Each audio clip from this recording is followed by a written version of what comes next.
Now, from the beginning of his presidency, Joe Biden has committed to this familiar, sad refrain. We've taken steps to acknowledge and address systemic racism and the scourge of white supremacy in our own country. Racial equity will not just be an issue for one department in our administration. It has to be the business of the whole of government and all our federal policies and institutions.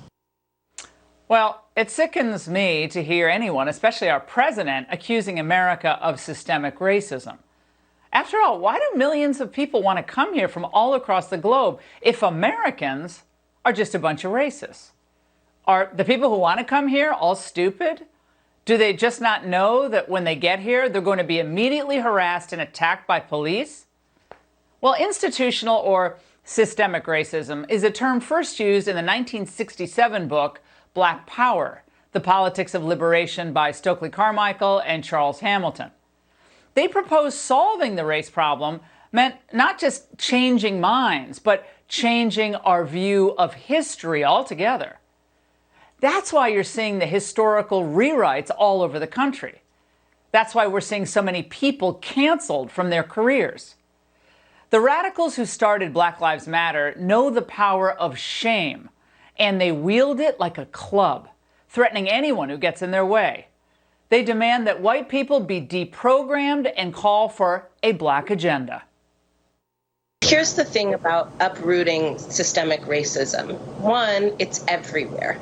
It's almost like the air we breathe. And so that is why we have to actually know what we're looking for in order to not just diagnose the problem, but to address it. Racism is fundamentally about rules that have been rigged to consolidate power on one side and to lessen it on another side. Racism is everywhere. It's like the air we breathe. Well, it's worth asking whether there's anything about America that the radical left and BLM don't consider racist. Well, based on our extensive research, the answer is an unequivocal no. For the new self-righteous left, branding people, places, and things as racist has become basically a favorite pastime. Ultimately, they believe this gives them more power to fundamentally transform America, not to speak of more opportunities to shake down corporate America. The landmines for Americans of good faith are everywhere. So to help you avoid stepping on one, we came up with our own abbreviated list of new racist stuff. First up, math. Yes, arithmetic, geometry, algebra, and calculus are apparently all tools now of the white supremacy. The state of Oregon is asking teachers to get the racism out of math by teaching something called ethno-mathematics. You see, a class that merely focuses on arriving at the right objective answer, it's got to be KKK endorsed, right? Well, this of course means that science must be racist as well. In fact, a recent Harvard University study claims to have shown institutional racism in the field of epidemiology. Wow. Why is that? Because no one thought to use reparations as a way to prevent COVID. That's why. Oh, okay. Well, perhaps the most obvious on the racist list is American history. Now, for one thing, historians aren't diverse enough, says celebrated author Ibram Kendi. History, whether American history, whether African American history, has typically been written by a single person, oftentimes a man. And so you have a man trying to write the history of a large and diverse community. Why not completely rethink how we write history? And it's not just our history, but our literature is racist as well. Now, among the reasons is that the well-known skinhead William Shakespeare, yes, he's one of the worst racist offenders.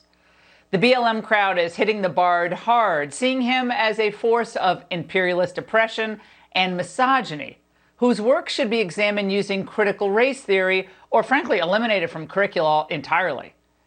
The merchants of vitriol also want to police your language. Even terms like Black Monday, Black Sheep can be freighted with a negative connotation that sometimes we don't even realize. It's baked into the vocabulary. Yeah. Yeah, and I don't think we even realize when we have a skin color and a regular color, and we're connoting both in a negative fashion. But words like white lie and whitewashing are apparently totally fine. Now, will Biden change the name of the White House? With these rules, we're all trying to keep up with them. Who knows at this point? But it gets even more absurd. Democrats in Maine, they want you to believe there's systemic racism in the act of passing legislation.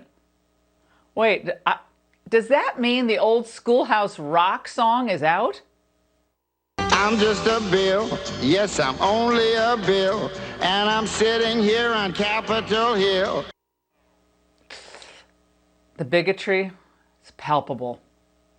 Well, as for board games, watch your moves, people, especially with chess. The fact that white moves first, it's classic racism. And if you're a fan of classical composers, you may want to delete Beethoven from your playlist. Because last year, a City University of New York professor irately claimed that Beethoven has been propped up by whiteness and maleness for 200 years.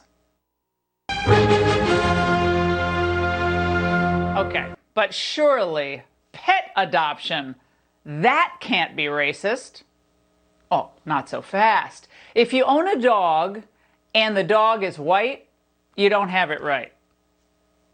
Now, this list might seem absurd, but much of this racial poison is already filtering into our public schools.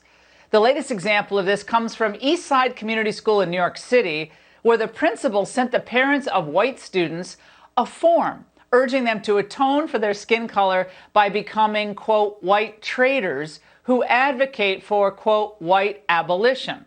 According to one of the handouts obtained by journalist Chris Rufo, a white abolitionist is someone who, quote, dismantles whiteness.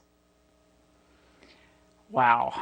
This race-obsessed approach to daily life is vindictive and counterproductive. It drives a wedge, not a conversation. And the race peddlers are now part of a growth industry. They give speeches across America for tens of thousands of dollars a pop and absolution to companies that pay their hefty consulting fees.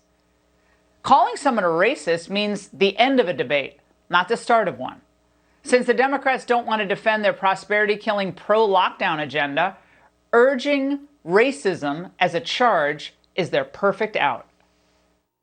The Republican Party can no longer say that they don't agree with the insurrectionists, with the bigots, with the racists, with the white supremacists, with the anti-Semites. There are legitimate white supremacists